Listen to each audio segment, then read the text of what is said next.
ভাই, রাত ৩টায় আল্লাহ আপনাকে নিজে ডাকেন, বিশ্বাস হয়?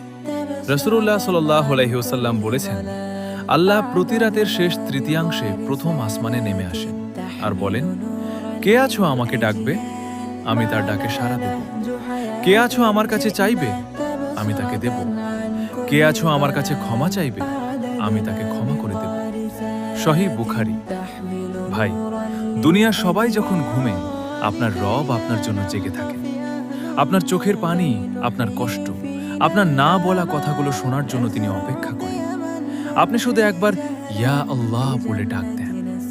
আজ রাতে অ্যালার্ম দেন, 2 রাকাত তাহাজ্জুদ পড়ে আল্লাহকে মনের সব কথা বলেন। আর এই ভিডিওটা এমন একজনের কাছে শেয়ার করেন যার দোয়া কবুল হওয়া খুব দরকার। হতে পারে আপনার একটা শেয়ারের উসিলায় তার জীবন বদলে যাবে, আর সব সওয়াব আপনার আমল নামায় জমা হবে ইনশাআল্লাহ।